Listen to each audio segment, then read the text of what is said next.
حدیث بخاری و مسلم میں ارشاد نبوی ہے۔ حضرت ابو درداء رضی اللہ تعالی عنہ روایت کرتے ہیں کہ نبی کریم صلی اللہ علیہ وآلہ وسلم نے ارشاد فرمایا، ہر جمعرات کو تمہارے اعمال مجھ پر پیش کیے جاتے ہیں، نیک اعمال پر میں اللہ رب العالمین کا شکر ادا کرتا ہوں، اور جو تمہارے گناہ ہوتے ہیں ان کے لیے تمہیں ان کلمات کو پڑھنے کی تلقین کرتا ہوں۔ انہی کلمات کو کہنے سے اللہ کے حضور تمہاری مغفرت کی دعا کی التجا کرتا ہوں، بے شک اللہ تعالی میری التجا قبول فرماتا ہے۔ وہ کلمات یہ ہیں: بسم اللہ الرحمن الرحیم، السلام علیکم ورحمۃ اللہ۔ جب اللہ تعالی نے چاہا، حضور اکرم نور مجسم صلی اللہ علیہ وآلہ وسلم جب اپنی والدہ محترمہ کے بطن اطہر شکم میں تشریف فرما ہوئے، اگلی صبح تمام دنیا کے بت سر نگوں ہو چکے تھے، بلکہ دنیا کے تمام بادشاہوں کے تخت بھی اوندھے ہو چکے تھے۔ آپ کے حمل کے سال کو فتح اور خوشی کا سال قرار دیا جاتا ہے۔ اس سے پہلے شدید خشک سالی تھی، ہر طرف شادابی اور خوشحالی کا دور دورہ ہو گیا، ہر طرف سے قریش کے پاس وفود آئے۔ مروی ہے کہ اللہ تعالیٰ نے اس سال حضور اقدس صلی اللہ علیہ وآلہ وسلم کی تکریم کے طور پر تمام عورتوں کے ہاں لڑکے پیدا کرنے کا حکم فرمایا۔ حمل کے بعد آپ کی والدہ نے خواب میں دیکھا کہ ان کے بطن مبارک سے ایک نور برآمد ہوا، جس نور کے ساتھ بصرہ شام میں ایک مقام کے محلات روشن ہو گئے۔ حمل کے 6 ماہ بعد فرشتے نے خواب میں ان کو خوشخبری دیتے ہوئے کہا کہ آپ کے پیٹ میں وہ بچہ ہے جو تمام جہانوں سے بہتر ہے، جب یہ پیدا ہو تو اس کا نام محمد صلی اللہ علیہ وآلہ وسلم رکھنا اور اس معاملے کو پوشیدہ رکھنا۔ ایک روایت میں ہے کہ فرشتہ اس حال میں آیا جب وہ سونے جاگنے کے درمیان تھیں۔ اس نے کہا، کیا تمہیں پتا ہے کہ تمہارا حمل اس امت کا سردار اور نبی ہے؟ فرشتے نے مزید کہا کہ اس کی نشانی یہ ہے کہ اس کے ساتھ وہ نور ظاہر ہوگا جو بصرہ کے محلات کو روشن کر دے گا، اور وہ بچہ اس حال میں تولد ہوگا کہ ختنہ شدہ ہوگا، ناف بریتا اس کے جسم مبارک پر کسی قسم کی آلودگی نہ ہوگی، اور پیدا ہوتے ہی سجدے میں گر جائے گا، عاجزی اور انکساری کے طور پر اپنی انگلی اٹھائے گا۔ جب آپ صلی اللہ علیہ وآلہ وسلم پیدا ہوئے، دعا کے لیے آسمان کی طرف نگاہ اٹھاتے ہوئے تھے۔ بعض سیرت نگاروں کے نزدیک بوقت ولادت آپ صلی اللہ علیہ وآلہ وسلم کی والدہ ماجدہ کے بطن مبارک سے نور ظاہر ہوا، جس نے مشرق و مغرب کو روشن کر دیا، حتیٰ کہ آپ کی والدہ ماجدہ اور دیگر افراد جو وہاں موجود تھے انہوں نے شام کے محلات دیکھے۔ اسی طرح آپ کے آباء و اجداد میں سے جس کی پشت یا رحم میں آپ سے منتقل ہوتے رہے، اس کی پیشانی میں ایک خاص نور ظاہر ہوتا تھا۔ حضرت سیدنا آدم علیہ السلام سے لے کر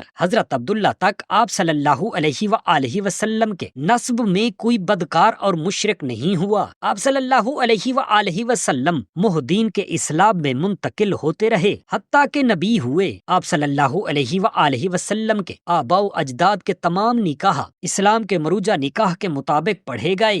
وقت ولادت آپ صلی اللہ علیہ وآلہ وسلم کو چھینک آئی تو آپ صلی اللہ علیہ وآلہ وسلم نے با آواز الحمدللہ کہا۔ آپ صلی اللہ علیہ وآلہ وسلم کی ولادت باسعادت فجر کے بعد طلوع آفتاب سے قبل مکہ میں ہوئی، اور ایک روایت میں پیر کے دن دوپہر کے وقت ہوئی۔ ایک قول کے مطابق عام الفیل کے سال ماہ ربیع الاول میں تہائی رات کے وقت عالم قدس سے عالم امکان میں تشریف لائے۔ آپ صلی اللہ علیہ وآلہ وسلم کی ولادت کی رات کعبہ متزلزل ہو گیا اور 3 رات یہی کیفیت باقی رہی۔ آپ صلی اللہ علیہ وآلہ وسلم کی ولادت کی یہ پہلی علامت تھی جو قریش نے ملاحظہ کی، اور ایوان کسریٰ اپنی پختگی کے باوجود ہل کر رہ گیا، حتیٰ کہ اس کی آواز 70 فریق پر سنائی دی اور اس کے 14 کنگرے گر گئے۔ اتنی ہی تعداد میں کسریٰ کے بعد اس کی اولاد سے بادشاہ ہوئے۔ بحیرہ تبریہ خشک ہو گیا، فارسیوں کی آگ بجھ گئی۔ یہ عظیم آتش کدا 1000 سال سے مسلسل روشن تھا۔ کسریٰ اور اس کے پیروکار اس کی پوجا کرتے تھے اور اس میں کستوری اور عنبر وغیرہ ڈالتے تھے، اس کے بارے میں حسن و اعتقاد رکھتے تھے۔ آپ صلی اللہ علیہ وآلہ وسلم کی ولادت باسعادت کے وقت تمام بت اوندھے گر گئے ہیں۔ آپ صلی اللہ علیہ وآلہ وسلم کے والدین کے ہاں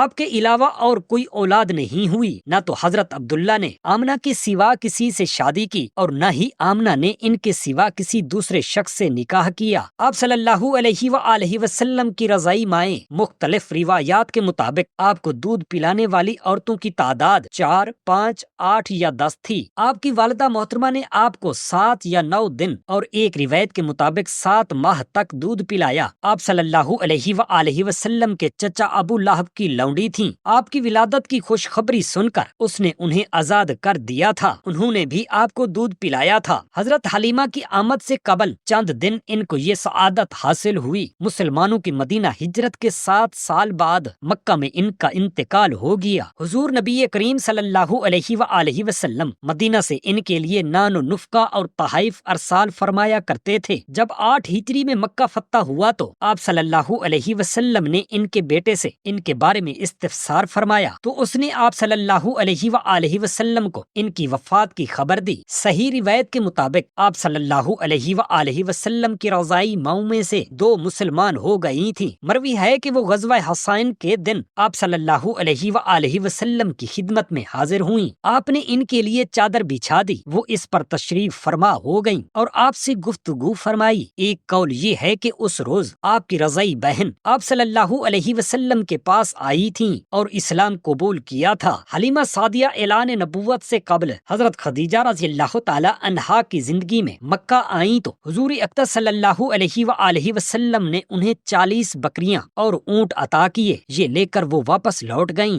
حضرت صلی اللہ علیہ وآلہ وسلم کا پہلی مرتبہ گفتگو فرمانا، آپ صلی اللہ علیہ وسلم نے پہلی مرتبہ حضرت سیدہ حلیمہ کے ہاں ہی گفتگو فرمانا شروع کی۔ پہلا کلمہ جو آپ صلی اللہ علیہ وآلہ وسلم کی زبان اطہر سے صادر ہوا وہ اللہ اکبر تھا۔ ایک دوسری روایت میں ہے کہ آپ نے پہلی مرتبہ اس وقت گفتگو فرمائی جب آپ صلی اللہ علیہ وآلہ وسلم کی ولادت باسعادت ہوئی۔ اس وقت آپ کی زبان مبارک پر یہ الفاظ تھے: اللہ اکبر کبیرن والحمد للہ کثیرا وسبحان اللہ بکرۃ واصیلا۔ اللہ بہت بڑا ہے، سب تعریفیں اس کے لیے ہیں، صبح شام اس کی تسبیح بیان کرتے ہیں۔ بعض روایات میں یہ بھی آیا ہے کہ آپ صلی اللہ علیہ وآلہ وسلم نے پہلی مرتبہ حضرت حلیمہ کے گھر میں رات کے وقت پنگھوڑے میں یہ کلمات ارشاد فرمائے: لا الہ الا اللہ۔ آپ صلی اللہ علیہ وآلہ وسلم کے پنگھوڑے کو حضرت جبرائیل علیہ السلام یا دوسرے فرشتے حرکت دیتے تھے اور چاند آپ کا دل بہلاتا تھا۔ انہی کے ہاں پہلی مرتبہ شک کلب کا واقعہ پیش آیا۔ آپ اس وقت کم سن تھے اور بچوں کے ساتھ کھیل رہے تھے۔ شیطان کا حصہ نکالنے کے بعد اسے ایمان و حکمت سے پر کر دیا گیا۔ ایک دفعہ حضرت حلیمہ آپ کی تلاش میں آئیں تو کیا دیکھتی ہیں کہ آپ صلی اللہ علیہ وآلہ وسلم اپنے رضائی بھائی حضرت حلیمہ کے فرزند کے ساتھ کھڑے ہیں تو انہوں نے از راہ شفقت کہا: کیا دھوپ میں کھڑے ہوتے ہیں؟ یہ سن کر ان کے بیٹے نے جواب دیا: امی جان، میرے بھائی کو جب بھی گرمی لگتی ہے ایک بادل ان پر سایہ کرنا شروع کر دیتا ہے، جب یہ رکیں تو وہ بھی رک جاتا ہے اور جب چلنا شروع کر دیں تو وہ بادل بھی چلنے لگتا ہے۔ آپ صلی اللہ علیہ وآلہ وسلم حضرت سیدہ حلیمہ کے پاس 5 سال تک قیام فرما رہے، پھر اپنی والدہ ماجدہ کے پاس لوٹ آئے۔ بنو سلیم کی دوشیزاؤں نے بھی آپ صلی اللہ علیہ وآلہ وسلم کو دودھ پلایا تھا۔ انہوں نے اپنا پستان آپ کے منہ میں دیا تو اس میں دودھ اتر آیا۔ ان دوشیزہ عورتوں میں سے ہر ایک کو عاتقہ کہا جاتا ہے۔ آپ کی والدہ سیدہ آمنہ کی وفات کے بعد حضرت ام ایمن رضی اللہ تعالی عنہا نے بھی آپ صلی اللہ علیہ وآلہ وسلم کو گود میں لیا۔ یہ حبشہ سے تعلق رکھتی تھیں۔ ان کا نام برکتہ بنت محسن تھا۔ یہ میشن لونڈی تھی۔ آپ صلی اللہ علیہ وآلہ وسلم نے ان کو آزاد فرما دیا اور زید بن حارثہ رضی اللہ تعالی عنہ سے ان کا نکاح کر دیا۔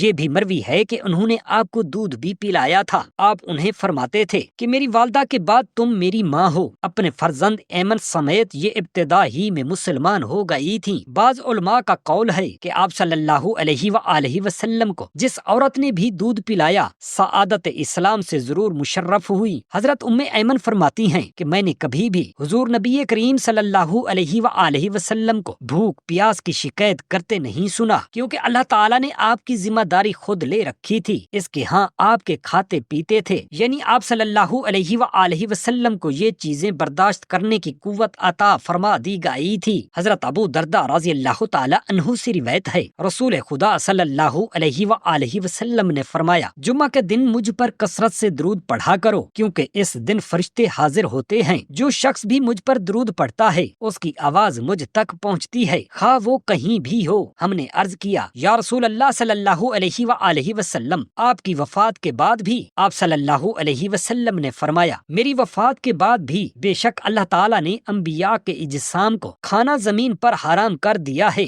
رسول اللہ صلی اللہ علیہ وآلہ وسلم نے فرمایا میری زندگی بھی تمہارے لیے خیر ہے، کیونکہ مجھ پر آسمان سے وحی اترتی ہے اور میں تم کو حلال اور حرام کی خبر دیتا ہوں۔ میری وفات بھی تمہارے لیے خیر ہے، کیونکہ ہر جمعرات کو تمہارے اعمال مجھ پر پیش کیے جاتے ہیں۔ نیک اعمال پر میں اللہ تعالیٰ کا شکر ادا کرتا ہوں، اور جو مجھ پر درود شریف پڑھتے ہیں، جو ان کے گناہ ہوتے ہیں ان کے لیے میں اللہ تعالیٰ سے مغفرت کی التجا کرتا ہوں۔ بے شک اللہ تعالیٰ میری التجا قبول فرماتا ہے۔ یہ عمل میری امت کے لیے رحمت کا خزانہ ہے۔ اللہ رب العالمین سے دعا کرتے ہیں میرے تمام مسلمان بہن بھائیوں پر اللہ تعالیٰ کی برکتیں اور رحمتیں نازل عطا ہوں۔ آمین یا رب العالمین۔ جزاک اللہ خیرا کثیرا۔